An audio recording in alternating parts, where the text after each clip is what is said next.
A sharp gasp lodged in my throat. Even through the dark fabric of his slacks, I could see the unmistakable outline of him, thick, hard, straining against his control. I never thought I would end up here, alone, in a house too big for just two people, with a man I should have feared. But fear was not the right word. No, what I felt around Dominic was something else entirely, something dark, intoxicating, and utterly wrong. It started with silence. When my mother passed, I had no one. No siblings, no father I'd ever known. The only person left who had any obligation to me was him, Dominic Hale. A man who had never been particularly warm nor cruel, just distant. He had been my mother's husband once, long ago, before their marriage crumbled into dust. And now, I was here, in his house, his world. The estate was nothing short of suffocating. Endless corridors, towering bookshelves filled with knowledge I'd never touch, dark wood and deep shadows that seemed to swallow the light. At night, the silence stretched too far, pressing in around me. I should have left, should have found my own way. But where would I go? Dominic hardly spoke. He was a man who had spent his life in control of his businesses, his home, his emotions. But I saw things in him no one else did. The way his jaw tensed when I walked into a room. The way his fingers curled around the edge of his whiskey glass when I looked at him too long. The way his breath hitched when I unknowingly brushed past him. It was nothing. It was everything. One night, I found myself in the library, wrapped in one of his forgotten sweaters, breathing in the scent of him that clung to the fabric. Cigarettes, aged whiskey, something distinctly him. I didn't hear him approach. "You shouldn't be in here." His voice, low and steady, sent a shiver through me. I turned slowly, my pulse thrumming in my throat. He was too close. The dim glow of the fireplace caught the sharp angles of his face, his strong jaw, the silver at his temples, the cold intensity in his eyes. "I couldn't sleep," I murmured, barely trusting my voice. His gaze dropped, just for a second, to the way the sweater hung loose off my frame. I should have pulled it tighter, but I didn't. I let him look. A muscle feathered in his jaw. "This isn't your home, Elena. You shouldn't make yourself too comfortable." Something flickered between us, something unspoken. "Then why did you bring me here?" I whispered. He didn't answer. He only stared, long, searching, unreadable. Then without another word, he turned and left, the scent of whiskey and something forbidden trailing in his wake. That was the night I knew. Dominic wanted me. After that night in the library, everything shifted. Dominic avoided me more than usual. If I entered a room, he left it. If I spoke, his responses were clipped, measured. But it was the way he looked at me when he thought I wasn't watching that gave him away. One evening, I found him in his study, the door cracked open just enough for me to see him. He sat at his desk, fingers pressed to his temple, an untouched glass of whiskey beside him. He looked tormented. I should have walked away, but I didn't. I knocked lightly, pushing the door open. His gaze snapped up, dark eyes locking onto mine. "You shouldn't be in here," he said, voice tight. The same words as before, but this time, there was something else in them. Warning. "You say that a lot," I murmured, stepping inside anyway. His eyes followed my every move as I walked closer. I could feel the tension stretching between us, tightening like a wire about to snap.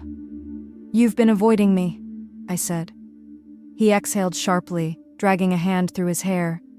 For the first time, he looked tired, vulnerable even. "Elena," he said, my name a sigh on his lips. "I shouldn't have brought you here." I swallowed. Why not? Silence. His gaze dropped to my mouth for the briefest moment before he turned away, standing abruptly. His chair scraped against the floor as he moved toward the fireplace, his back to me. "You don't understand," he said, voice low. "Then explain it to me," I challenged. He turned then, slowly, his expression unreadable. "You think I don't see what you're doing?" he asked, his voice suddenly sharp, almost accusing. The way you look at me, the way you push boundaries just to see if I'll break. My breath caught. I should have denied it. I should have said anything but the truth. Instead, I whispered, "And will you?" His eyes darkened, something flickering in them, something dangerous. For a moment, I thought he would close the distance between us, that he would do the very thing we both knew was wrong. But then, just as quickly, he clenched his jaw and looked away, pulled himself back. "You should go," he said, his voice rough. I should have listened, but I wasn't ready to walk away, not yet. So I asked the question I knew he didn't want to answer. "What are you so afraid of, Dominic?" His entire body went still. A beat of silence passed, thick and heavy. Then he turned to me, and for the first time since I'd arrived here, his mask cracked. "I'm afraid of what I'll do if you don't stop," he admitted. "If you're enjoying the story, consider subscribing to my channel and leaving a comment about what you like or dislike. Thank you for your support." I should have left the study that night. I should have turned around, walked away, and never looked back. But something in the way Dominic looked at me, tormented yet wanting, kept me rooted to the spot. His confession had changed everything. He was afraid of what he would do if I didn't stop. But I had no intention of stopping. For days, we continued our carefully constructed dance, skirting around what we both knew was inevitable. The air between us felt charged, weighted by unspoken words and the promise of something dangerous. Every time I passed him in the hallways, every accidental touch, every moment we spent alone in the same space, it was there, the unrelenting tension threatening to break us both. One evening, I found myself wandering through the estate's dimly lit corridors, drawn by the sound of rain pattering against the windows. The house always felt too quiet at night, an eerie sort of silence that settled deep into my bones. I wasn't sure if I was looking for him or simply restless, but I stopped when I saw the glow of a fire flickering from his study. He was standing by the window, a glass of whiskey in his hand, his expression distant as he stared out at the rain. He hadn't noticed me yet, giving me a moment to take him in. The way his shoulders tensed, the way his fingers curled around the glass, the way the firelight cast long shadows across his face. He looked tired, burdened by something unseen. "You don't sleep much, do you?" I said, stepping inside. His body stiffened for a fraction of a second before he turned, his eyes meeting mine in the dim light. He didn't seem surprised to see me, only resigned, as if he had expected this, expected me. "There are things that keep a man awake at night," he said, his voice low, measured. I took a step closer, my bare feet making no sound against the rug. "Like what?" For a long moment, he said nothing, just studied me with an intensity that made my skin prickle, as if he were trying to decide whether to push me away or pull me closer. Then, finally, he exhaled, setting his glass down with a quiet clink. "Like regrets," he murmured. "Like mistakes that can't be undone." There was something in the way he said it, something weighted with meaning. I knew he wasn't just talking about his past, he was talking about me, about this. But I wasn't afraid of making mistakes. I was afraid of never knowing what it would feel like if I didn't take the risk. "I don't believe in regrets," I said softly. His lips curled, but it wasn't quite a smile. "Then you're still young enough to think that way." Another step. The space between us was small now, charged with something neither of us were willing to name. I could feel the heat radiating from his body, the tension rolling off him in waves. His fingers twitched at his sides as if he wanted to reach for me but was forcing himself not to. "Tell me to leave," I whispered. A muscle in his jaw jumped. His throat bobbed as he swallowed. "I should," he said, voice hoarse. "But you won't," I challenged. He closed his eyes for a brief moment, as if trying to steady himself, before he let out a slow, ragged breath. When he opened them again, something had shifted, something dangerous, something inevitable. "No," he admitted, "I won't." And then he did what we had both been waiting for. He reached for me. The moment his fingers brushed against my wrist, it felt as though the breath had been stolen from my lungs. Dominic was always controlled, always measured. But right now, his restraint was unraveling. I could feel it in the way his hand lingered, how his fingers barely tightened around me, as if he were testing the weight of his own desire. I knew I should pull away, but I didn't. I stood there, letting the firelight flicker between us, casting long shadows that danced along the walls of his study. His grip was warm, firm, and undeniably possessive. I swallowed hard, my heart hammering as I dared to look lower. And that was when I saw it. A sharp gasp lodged in my throat. Even through the dark fabric of his slacks, I could see the unmistakable outline of him, thick, hard, straining against his control. The realization sent a pulse of heat straight to my core, my skin prickling with the weight of knowing. This wasn't just tension. It wasn't just stolen glances and accidental touches. He wanted me, fully, completely, in ways he had tried so desperately to suppress. His jaw clenched, his body going rigid as he followed my gaze. For a split second, I saw the moment he realized what I was looking at, the way his lips parted slightly, how his breath hitched. He should have stepped away, should have turned his back and put space between us. But he didn't. His grip on my wrist tightened, just a fraction, enough to make my pulse stutter. His chest rose and fell heavily, his nostrils flaring as if he were battling something deep, something primal. "Elena," he warned, his voice dangerously low. I should have been embarrassed, should have looked away, but I couldn't. Instead, I lifted my gaze back to his, my lips parting slightly, my own breathing unsteady.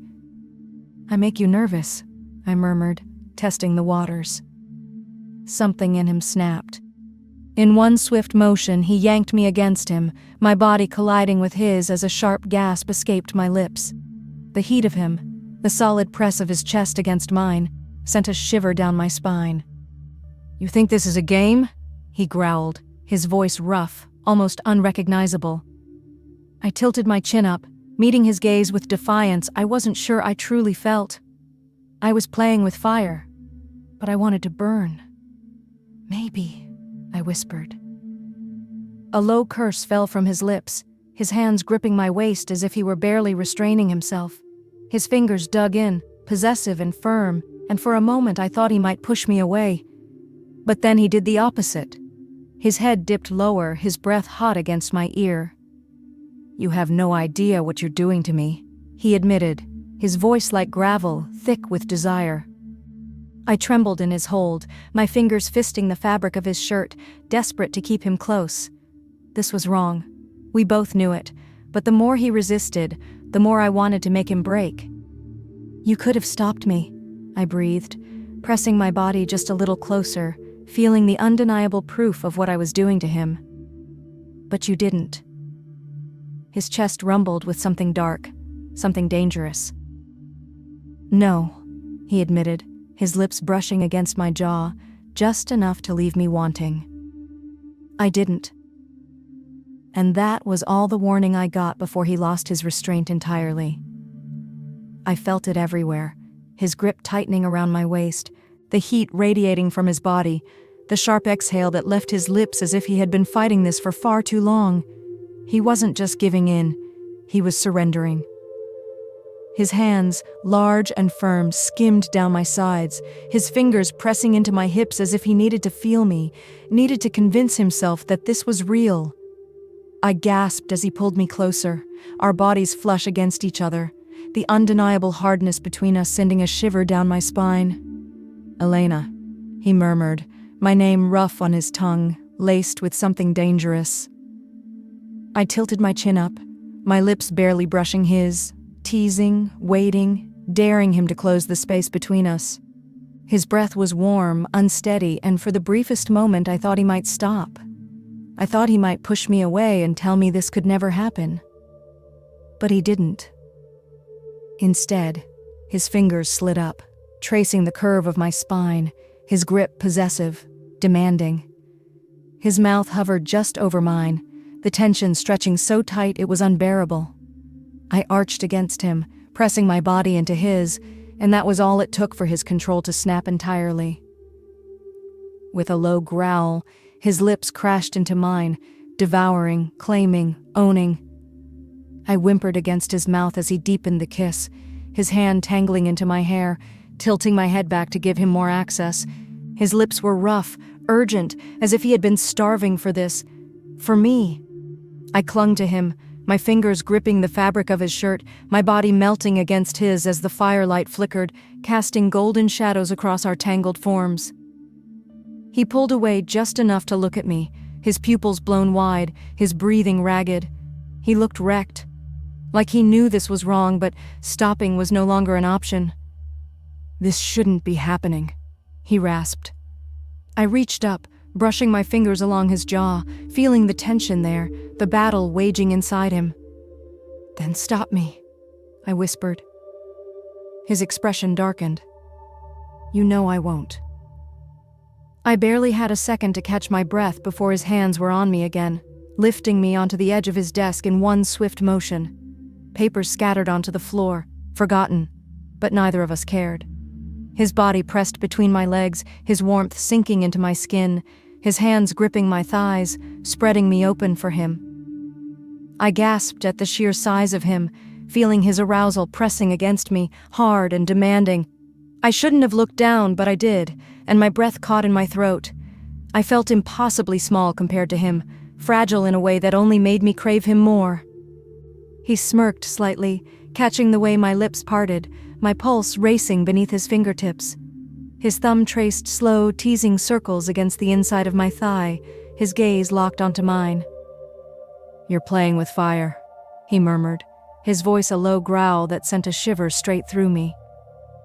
I swallowed hard, my heart pounding against my ribs. "Then burn me." Dominic let out a deep, ragged breath, his forehead pressing against mine for the briefest moment, his resolve crumbling completely. Then, without another word, he took what we both knew belonged to him.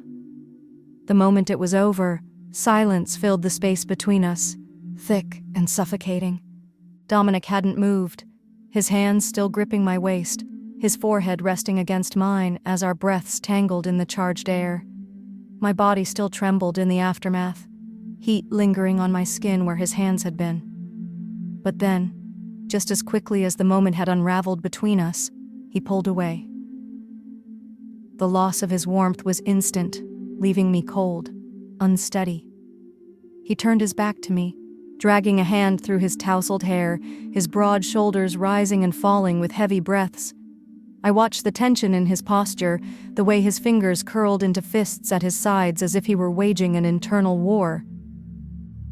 "This was a mistake," he said finally, his voice hoarse, raw. A sharp pang shot through my chest, but I refused to let it show. "Is that what you tell yourself to make it easier?" His jaw tightened, but he didn't turn around. I slid off the desk, my bare feet touching the cool floor, my heart pounding as I took slow, careful steps toward him. I wasn't afraid of the space that had suddenly formed between us, wasn't afraid of the way he was trying to push me away. I knew what I saw in his eyes. I knew this wasn't just a fleeting moment of weakness. "You want me," I whispered, my voice steady, daring him to deny it. His breath came out in a sharp exhale, his head hanging slightly, as if the weight of my words were too much. "That's the problem," he admitted, his voice barely audible. I swallowed hard, my pulse racing as I reached for him, my fingers grazing his forearm. He flinched at the contact but didn't move away. The man who had spent his life in control was unraveling in my hands, and he hated it. "Then don't fight it," I murmured. Dominic let out a deep, shaky breath before finally turning to face me. His eyes were darker than I'd ever seen them, filled with something deeper than just desire, fear, longing, something dangerously close to possession. "You don't understand, Elena," he said, voice low, measured, like he was speaking to something fragile. "You think this is just about what happened tonight, but it's more than that." I frowned slightly, searching his gaze. "Then tell me." He hesitated, something flickering behind his eyes. For a moment I thought he might finally confess whatever it was that had been haunting him, the secret he had been burying for so long. But just as quickly as the vulnerability appeared, he shoved it down, his expression hardening. "No," he murmured, shaking his head. "This can't happen again." A sharp ache settled in my chest, but I refused to back down. "You don't mean that!" He exhaled harshly, dragging a hand down his face. "It doesn't matter what I mean." He turned, heading toward the door, but I moved faster, blocking his path before he could escape. My fingers pressed against his chest, feeling the erratic rhythm of his heart beneath my palm. "Why are you running from this?" His jaw clenched. "Because if I don't, I'll ruin you." The words sent a shiver through me, but I didn't move away. Instead, I lifted my chin, meeting his gaze with unwavering defiance. "Maybe I want to be ruined." A muscle ticked in his jaw, his hands flexing at his sides like he was barely restraining himself. "You don't know what you're asking for." "Then show me." For a moment, neither of us moved. The tension stretched impossibly tight between us, so thick it was suffocating. I could hear the pounding of my own heartbeat, the sharp hitch in Dominic's breath, the unspoken war waging behind his dark eyes. Then suddenly, something shifted. His restraint shattered. Dominic's hands gripped my face, his lips crashing against mine in a kiss that was nothing like the first. This one was reckless, desperate, like he had given up fighting. He backed me against the door, his body pressing into mine, heat rolling off him in waves. His fingers tangled into my hair, pulling just enough to make me gasp against his mouth. "I warned you," he murmured against my lips, his voice dark, dangerous. I gripped the front of his shirt, pulling him even closer. "And I told you, I don't care." His eyes burned into mine for a single, breathless moment before he claimed my mouth again, this time with no intention of stopping.